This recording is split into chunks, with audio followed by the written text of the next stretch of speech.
Okay, I feel like I keep seeing nothing but Wicked mega stans giving like the most rave reviews of the film. So I'm going to give you my honest review of the film as someone who A, has never seen Wicked, doesn't know anything about it other than it's based off The Wizard of Oz and the two witches in it. And B, as someone who is not a theater kid and honestly doesn't really like musicals that much. Now, there are some musicals that I do love, of course, but I am a very hard sell on musicals. Like, I literally turned Wonka off 5 minutes in because I couldn't do it. It was just too cringe. I could not see Timothy Chalamet in that light.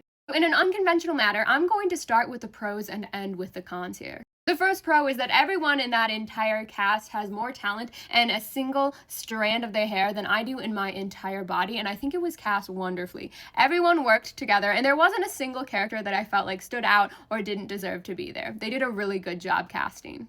Two, the set designers and costume designers deserve some sort of awards. I hope they get nominated for an Oscar on that, because even the more I learn about it in clips, how they actually like built all the sets and not most, like a lot of it isn't CGI, it's hand, but it's blowing my mind. Like, I almost want to go back and watch it again just to like actually appreciate all the intricate details and the design work of the costumes. It was a very beautiful film. Now, here are some of the huge cons that are a little bit hard for me to get past. Now, starting out very not strong here, that it isn't that large for me, I guess, is it was too long. They split it up into 2.5 hour parts. It's a little bit ridiculous. I'm pretty sure the theater stage production, I'm being told, was only 2.5 hours to begin with. I would have much preferred they made one 4 hour film and just had an intermission in the middle, like old classic movie style back in the day. That would have been even so much more immersive, but they're in it for the money and they know that you will pay to see it again next year. I don't love it, but I get it, whatever. The other thing is I feel like there were a lot of elements and moving parts thrown in. There was a lot going on, but we didn't dive very deep into anything.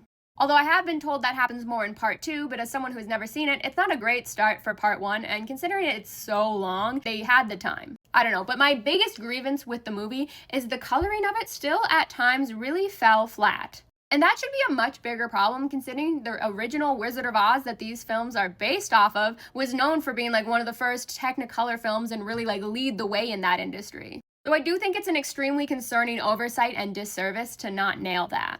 That being said, still love the film. I went on my day off from working in politics, ended up accidentally watching this film, which is literally all political, and it was horrible. I loved it. Worst way to spend a day off from the terrors of the current news cycle. I would highly recommend it. All the actors themselves did an absolutely amazing job in their roles.